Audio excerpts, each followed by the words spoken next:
Assalamualaikum warahmatullahi wabarakatuh.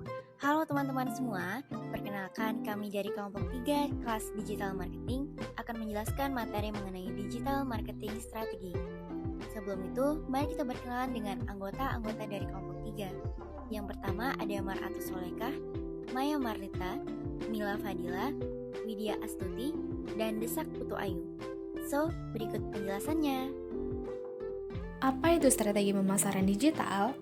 Pada dasarnya, strategi pemasaran digital harus memberikan arahan yang konsisten untuk aktivitas pemasaran online dan integrasi saluran organisasi. Tujuannya adalah untuk memastikan integrasi aktivitas pemasaran digital dan yang lainnya, serta untuk mendukung tujuan bisnis secara keseluruhan. Di sebagian besar organisasi modern, strategi pemasaran digital bertujuan untuk mengembangkan bisnis melalui akuisisi dan retensi pelanggan, atau untuk mencapai tujuan komunikasi dalam organisasi nirlaba. Mungkin juga bertujuan untuk berdampak strategi bisnis dan pemasaran dengan mengidentifikasi peluang untuk menciptakan nilai bagi pelanggan dan organisasi dengan melibatkan model bisnis atau pendapatan baru seperti perdagangan berlangganan. Lalu di sini ada gambar pengaruh internal dan eksternal terhadap strategi pemasaran digital. Jadi, strategi pemasaran digital itu dipengaruhi oleh dua faktor, yaitu faktor internal dan juga faktor eksternal. Nah, faktor internalnya itu meliputi tujuan dan strategi bisnis, serta banyaknya strategi saluran pemasaran. Sedangkan faktor eksternalnya itu seperti banyaknya persaingan strategi, lalu banyak muncul peluang dan juga ancaman, dan juga adanya tuntutan dan struktur dari pasar. Strategi pemasaran digital sebagai strategi saluran pemasaran. Untuk bisnis yang sudah ada, strategi pemasaran digital adalah strategi pemasaran saluran yang menentukan bagaimana perusahaan itu harus menetapkan tujuan khusus saluran dan diferensial keuntungan. Pada saat yang sama, hal ini juga harus menentukan bagaimana komunikasi harus berintegrasi sebagai bagian dari strategi pemasaran multisaluran atau strategi omnichannel. Omnichannel juga mengacu pada pengalaman pelanggan, di mana pelanggan ini dapat menggunakan berbagai saluran digital dan juga saluran tradisional. Namun mereka memiliki harapan bahwa pengalaman mereka itu mulus, terintegrasi, dan juga konsisten. Nah, tujuan utamanya adalah menggunakan saluran digital untuk memungkinkan perusahaan dan juga organisasi ini dapat menonjol dalam persaingan ketika berkomunikasi dengan audiens target yang relevan. Strategi saluran digital itu memiliki dua komponen, dan banyak yang mungkin melihatnya itu hanya sebagai strategi komunikasi digital. Namun strategi ini juga harus dapat mendefinisikan perubahan pada proposisi merek yang dimungkinkan oleh saluran digital, termasuk branding digital, produk, harga, tempat, promosi, dan juga perubahan layanan pelanggan. Selanjutnya yaitu aktivitas pemasaran digital mana yang harus menjadi fokus. Pentingnya peran saluran digital, teknologi, dan media dalam perencanaan pemasaran semakin meningkat dari tahun ke tahun. Meskipun peningkatan pengalaman digital bagi pengguna seluler dan desktop akan terus menjadi bagian penting dari strategi dan implementasi digital, namun pemasar digital juga harus memeriksa area fokus utama lainnya, yaitu termasuk 1. Menggunakan otomatisasi pemasaran dan alat AI untuk pengembangan hubungan pelanggan. Kedua, mengembangkan pengalaman pelanggan secara keseluruhan di berbagai saluran. Ketiga, memaksimalkan hasil dari pengintegrasian komunikasi digital yang selalu aktif dan berbasis kampanye. Yang terakhir yaitu memanfaatkan pemasaran di media sosial. Berikut ini terdapat ringkasan fokus umum untuk jenis utama inisiatif pemasaran digital strategis. Yang pertama yaitu proporsi pelanggan baru atau produk dan harga.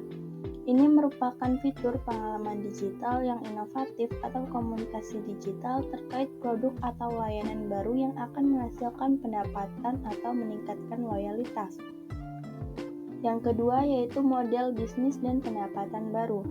Merek dapat memperluas pengaruhnya di pasar rantai nilai untuk meningkatkan pendapatan, khususnya melalui layanan atau saluran penjualan baru yang langsung ke pelanggan atau memanfaatkan perantara digital.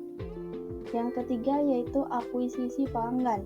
Pemasaran inovatif dirancang untuk meningkatkan kemampuan digital dan bertujuan untuk menarik pelanggan baru. Yang keempat yaitu konversi pelanggan dan inisiatif pengalaman pelanggan. Ini merupakan fitur inovatif yang menambah fungsionalitas dan meningkatkan tingkat konversi dan nilai pesanan rata-rata. Inisiatif strategis yang bertujuan untuk meningkatkan pengalaman merek pelanggan. Yang kelima yaitu ada pengembangan pelanggan dan pertumbuhan strategis inisiatif. Ini merupakan investasi untuk meningkatkan pengalaman dan penyampaian penawaran kepada pelanggan yang sudah ada. Keenam yaitu media sosial dan pemasaran konten. Ini merupakan penerapan pemasaran konten yang lebih luas dan media sosial untuk akuisisi, konversi, dan retensi. Yang ketujuh yaitu pemasaran yang ditingkatkan kemampuan melalui infrastruktur situs perbaikan. Ini biasanya melibatkan back-end atau back fitur kantor yang tidak akan terlihat jelas oleh pengguna situs, namun akan membantu dalam pengelolaan atau administrasi situs. Yang terakhir yaitu sumber daya dan strategi tata kelola. Ini merupakan perubahan yang diperlukan pada manajemen pemasaran mengingat semakin pentingnya media dan teknologi digital. Mengapa strategi pemasaran digital dan transformasi digital diperlukan? Menciptakan strategi bisnis dan pemasaran adalah kegiatan mendasar bagi sebagian besar bisnis ketika mereka berupaya merencanakan arah masa depan mereka untuk bersaing dalam pasar. Ada baiknya untuk mempertanyakan mengapa strategi pemasaran digital diperlukan, apa saja yang tercakup di dalamnya, dan bagaimana kaitannya dengan strategi lainnya. Banyak pemasar berpengalaman berpendapat bahwa strategi pemasaran digital tidak diperlukan atau taktis. Bagi sebagian besar organisasi, strategi pemasaran digital yang jelas dan selaras dengan strategi bisnis dan pemasaran sangatlah berharga. Karena tanpa strategi tersebut, mereka mungkin menggunakan pemasaran digital tanpa arah, sehingga menyebabkan pemborosan sumber daya dan hilangnya peluang. Hal ini dapat menyebabkan kerugian kompetitif jika pesaing yang lebih paham digital menggunakan pemasaran digital secara lebih efektif dengan berinvestasi secara tepat pada media digital, pengalaman digital, dan teknologi. Dengan strategi pemasaran digital khusus, bisnis dapat memastikan mereka menghasilkan permintaan melalui aktivitas omnichannel yang lebih aktif dan kampanye saat konsumen dan bisnis mencari solusi melalui saluran online. Selanjutnya yaitu tantangan mengelola pemasaran digital. Pemasaran digital kini semakin meluas di setiap aspek aktivitas organisasi. Namun ada banyak tantangan dalam mengelola media dan teknologi digital yang perlu dipertimbangkan ketika berupaya mengintegrasikan pemasaran digital ke seluruh organisasi. Yang pertama itu mendapatkan dukungan dan anggaran konsisten dengan konsumsi media khalayak dan nilai yang dihasilkan. Yang kedua ada konflik kepemilikan dan ketegangan antara tim digital dan tim lain seperti pemasaran tradisional, TI, keuangan, dan manajemen senior. Yang ketiga itu ada koordinasi dengan saluran yang berbeda dalam hubungan dengan tim yang mengelola program pemasaran di tempat lain dalam bisnis. Yang keempat, mengelola dan mengintegrasikan informasi pelanggan tentang karakteristik dan perilaku yang dikumpulkan secara online. Yang kelima, mencapai pelaporan yang konsisten, meninjau, menganalisis, dan menindaklanjuti hasil pemasaran digital di seluruh bisnis. Yang keenam ada menyusun tim digital spesialis dan melakukan integrasi ke dalam organisasi dengan mengubah tanggung jawab di bagian lain dalam organisasi. Yang ketujuh ada waktu ke pasar untuk menerapkan fungsionalitas baru di situs. Dan yang terakhir ada taktik pemasaran online, in-searching dan versus out-searching, yaitu pencarian, afiliasi, pemasaran email, PR, persyaratan, rekrutmen staff. Selanjutnya, Mengingat cakupan dan pentingnya pemasaran digital bagi banyak organisasi besar kini menerapkan transformasi digital program untuk mengelola tantangan-tantangan ini yang memiliki ciri-ciri sebagai berikut. Yang pertama, dapatkan kesepakatan mengenai strategi pemasaran digital jangka panjang dan tingkat investasi antara bagian-bagian yang relevan dalam suatu organisasi. Misalnya, tim manajemen senior, pemasaran, komunikasi, korporat atau merek, e-commerce atau perdagangan, TI, dan manajemen data. Yang kedua, cakupan luas mencakup investasi sumber daya untuk media digital, pengelolaan data, dan teknologi pemasaran. Yang ketiga, mempertimbangkan perubahan pada proses, struktur dan keterampilan, internal dan sumber daya yang diperlukan untuk menerapkan perubahan dan menyetujui integrasi komunikasi lintas saluran tradisional dan digital. Yang keempat ada tinjau pendekatan terhadap wawasan, pengukuran dan peningkatan, misalnya menyetujui KPI yang relevan, dashboard untuk meninjaunya, dan menggunakan eksperimen terstruktur untuk melakukan perbaikan. Dan yang terakhir, tentukan peta jalan dan program perubahan untuk mengimplementasikan perubahan.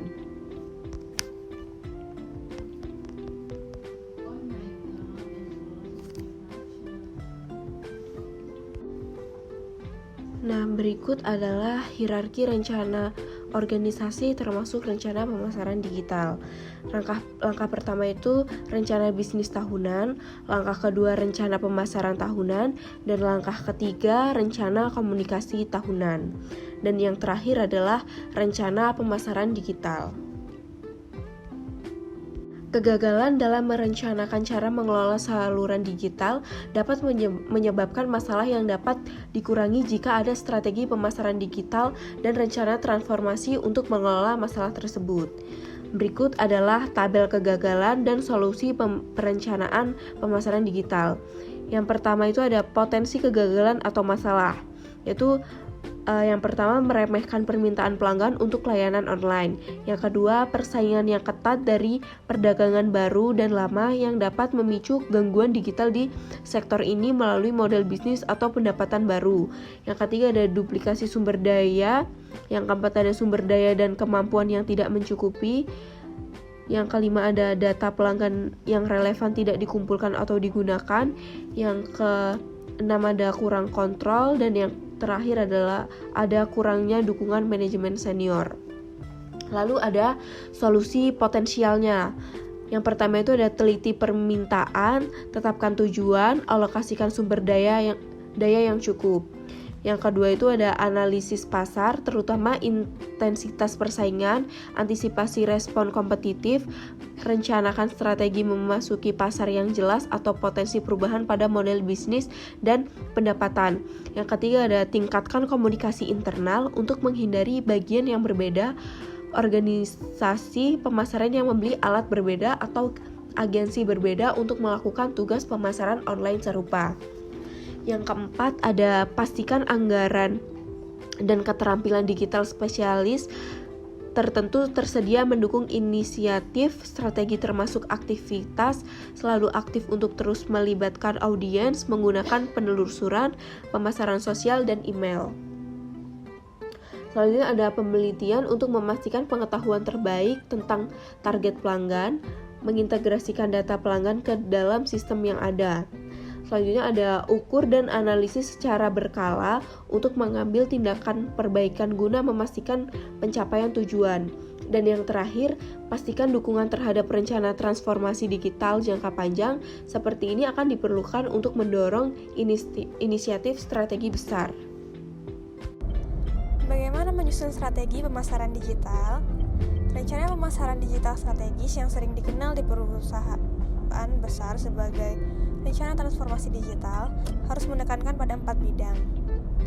Yang pertama, ada identifikasi perubahan kekuatan kompetitif di lingkungan mikro dan lingkungan makro yang akan mempengaruhi permintaan pelanggan akan pengalaman dan produk online.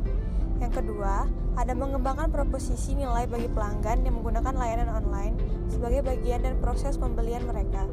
Yang ketiga, Ada definisi komunikasi yang terintegrasi untuk mendukung tujuan organisasi, serta dukungan melalui infrastruktur teknologi pemasaran dan arsitektur informasi untuk menyampaikan proposisi nilai ini sebagai pengalaman pelanggan. Yang keempat, ada perubahan tata kelola kegiatan pemasaran yang mempengaruhi struktur, keterampilan, dan sistem atau proses dalam suatu organisasi. Selanjutnya, ada 6 aktivitas proses utama yang berasal dari kerangka perencanaan yang dijelaskan oleh Smith yang merupakan singkatan dari situasi, tujuan, strategi, taktik, tindakan, dan pengendalian. Yang dimaksud dengan analisis adalah itu berarti di mana kita sekarang. Yang dimaksud dengan tujuan itu berarti kita ingin berada di mana. Serta yang dimaksud dengan strategi yaitu berarti bagaimana kita mencapainya. Yang keempat ada taktik yang didefinisikan sebagai penggunaan alat komunikasi digital taktis. Yang kelima ada tindakan yang mengacu pada rencana tindakan.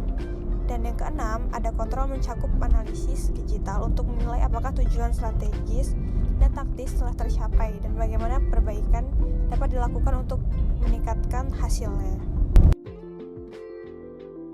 Selanjutnya adalah riset pelanggan.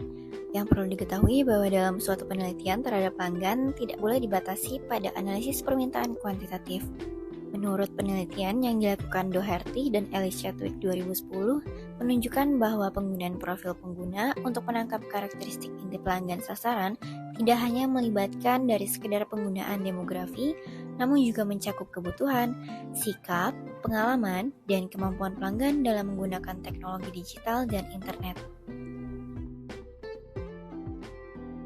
Analisis sumber daya terkait dengan analisis kemampuan harus mencakup penilaian terhadap beberapa sumber daya yang diperlukan untuk meningkatkan kemampuan.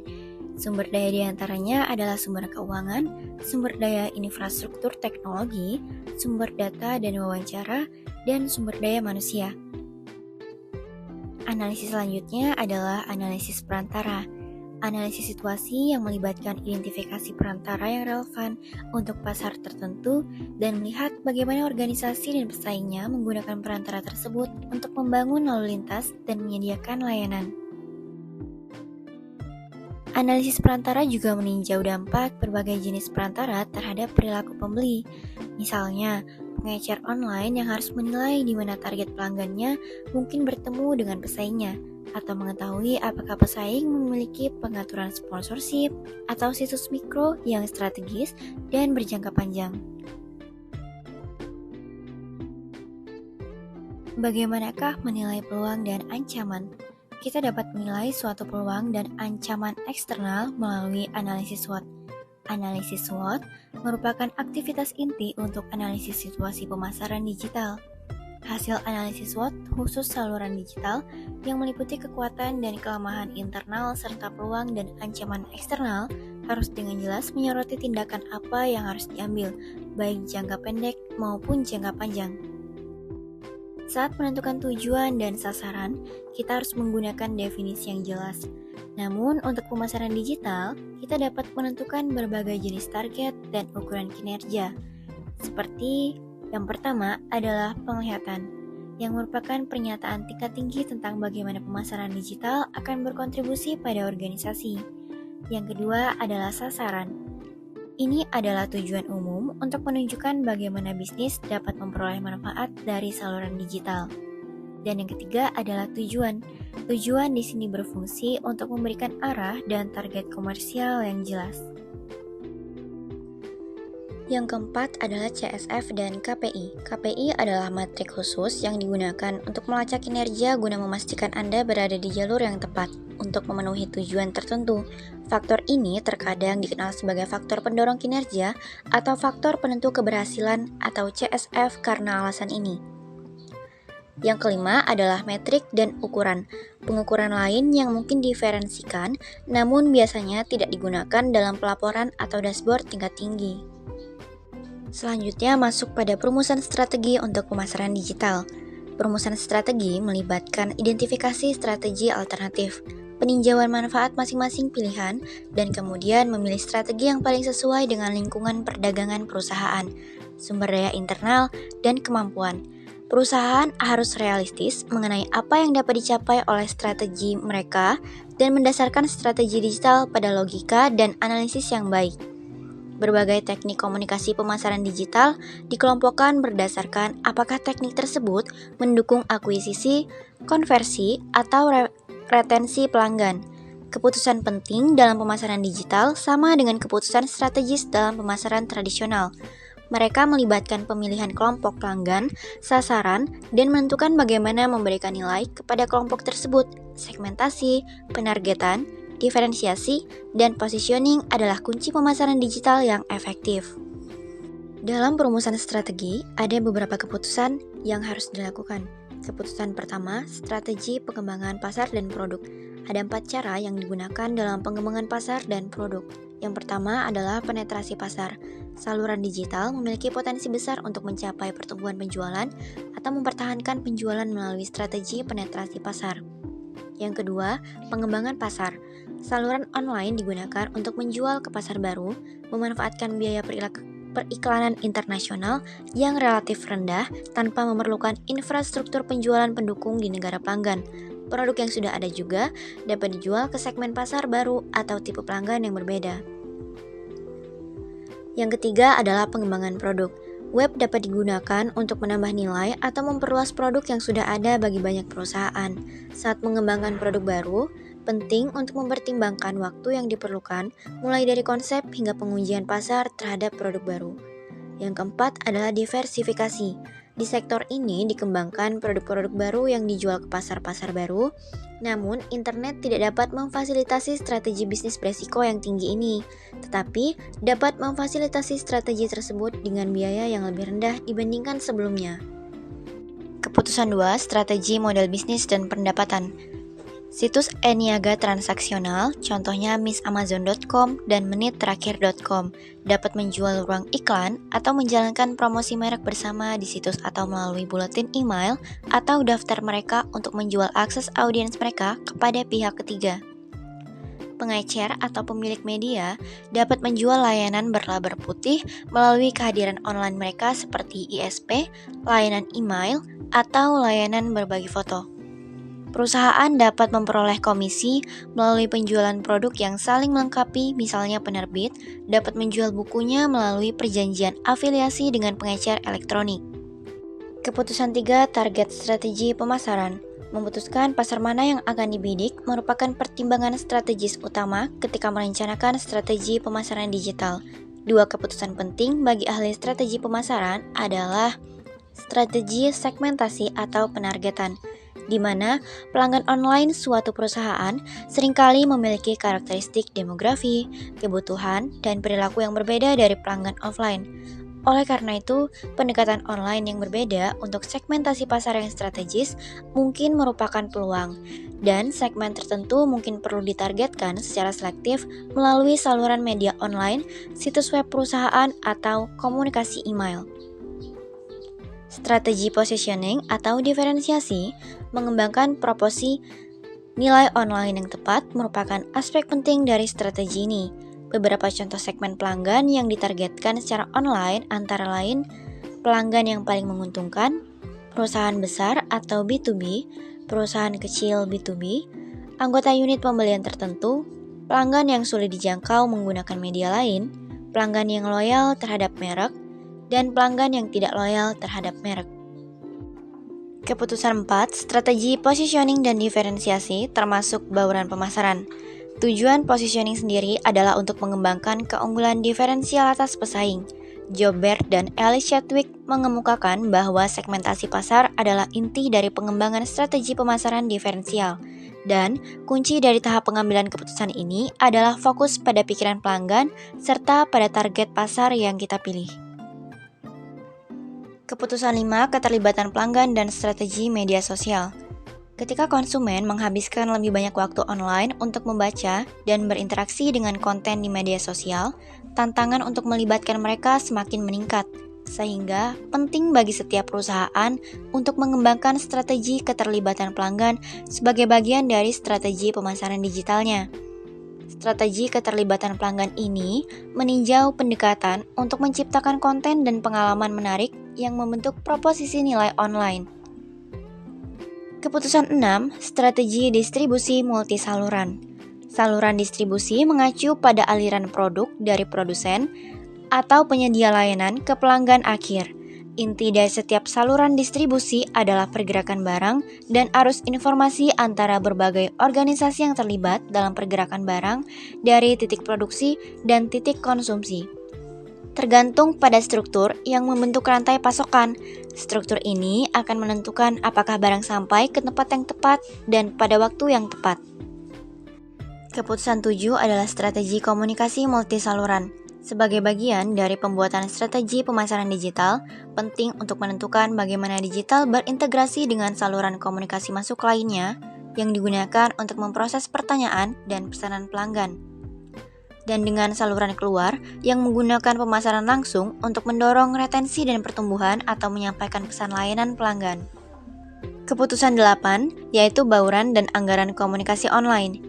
Keputusan mengenai jumlah pengeluaran untuk komunikasi online dan perpaduan antara berbagai teknik komunikasi seperti pemasaran mesin pencari, pemasaran afiliasi, pemasaran email, dan periklanan online berkaitan erat dengan keputusan 6. Pengambilan keputusan ini mengharuskan pemasar digital untuk memutuskan fokus komunikasi mereka dan apakah tujuan utamanya adalah akuisisi pelanggan, retensi, atau membangun suatu hubungan. Materi selanjutnya adalah menilai berbagai inisiatif digital termasuk teknologi pemasaran. Masalah kemampuan organisasi atau tata kelola lebih lanjut adalah keputusan untuk memprioritaskan sistem yang berbeda untuk menerapkan aplikasi pemasaran. Biasanya, akan ada serangkaian inisiatif strategis alternatif yang bersaing untuk mendapatkan anggaran. Banyak di antaranya memiliki komponen teknologi pemasaran yang tinggi. Peluang umum untuk inisiatif pemasaran digital strategis bagi organisasi yang memiliki situs statis dan sederhana adalah yang pertama, sistem manajemen konten atau fasilitas katalog online. Yang kedua, sistem CRM, yaitu pembangkitan prospek dan sistem pemasaran masuk. Sistem ketiga, sistem CRM, yaitu manajemen layanan pelanggan. Yang selanjutnya, sistem CRM, personalisasi konten dan rekomendasi promosi untuk pengguna. Yang selanjutnya adalah extranet, manajemen hubungan mitra untuk distributor atau agen. Dan yang terakhir adalah fasilitas transaksi e-commerce bagi pilihan teknologi pemasaran yang lengkap. Materi terakhir adalah grid manajemen siklus hidup online. Dalam grid manajemen siklus hidup online, ada beberapa strategi dan taktik umum yang digunakan untuk mencapai tujuan, yang merangkum hubungan antara tujuan digital umum dan teknik untuk mencapai tujuan. Yang pertama, ada strategi jangkauan bertarget online. Tujuannya adalah untuk berkomunikasi dengan audiens yang relevan secara online untuk mencapai tujuan komunikasi.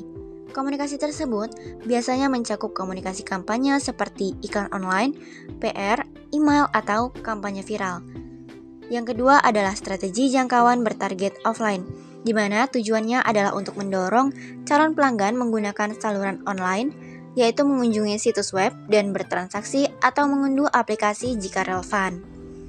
Yang ketiga adalah strategi proposisi nilai online, mendefinisikan proposisi nilai digital untuk akuisisi dan retensi untuk berinteraksi dengan pelanggan secara online, termasuk konten, pengalaman, dan insentif promosi yang digunakan untuk mendorong percobaan. Yang keempat adalah strategi efisiensi penjualan online. Tujuannya adalah untuk mengubah pengunjung situs agar terlibat dan menjadi prospek, misalnya melalui pendaftaran buletin elektronik atau menempatkan item pertama di keranjang belanja, dan mengubah mereka untuk membeli produk dan memaksimalkan nilai transaksi pembelian. Yang kelima adalah strategi dampak penjualan offline. Tujuannya adalah untuk mencapai penjualan offline atau transaksi klik dan kumpulkan dari pelanggan baru atau yang lama. Dari semua materi yang telah disampaikan, dapat kita ambil kesimpulan bahwa strategi pemasaran digital harus mengikuti bentuk yang mirip dengan strategi tradisional, di mana proses perencanaan pemasaran harus mencakup beberapa hal di antaranya. Yang pertama adalah penetapan tujuan, yang kedua analisis situasi, yang ketiga perumusan strategi, Dan yang keempat adalah alokasi dan pemantauan sumber daya. Dan dalam menetapkan tujuan strategis, kita harus menetapkan tujuan bisnis yang dapat dicapai dengan menilai dan menyatakan kontribusi digital terhadap bisnis di dunia masa depan, serta menyatakan seluruh manfaat bisnis yang diinginkan. Misalnya peningkatan kinerja perusahaan, pengurangan biaya, dan peningkatan layanan pelanggan. Itulah materi mengenai digital marketing strategi dari kelompok 3. Semoga materi ini dapat bermanfaat untuk teman-teman semua. Terima kasih dan wassalamualaikum warahmatullahi wabarakatuh.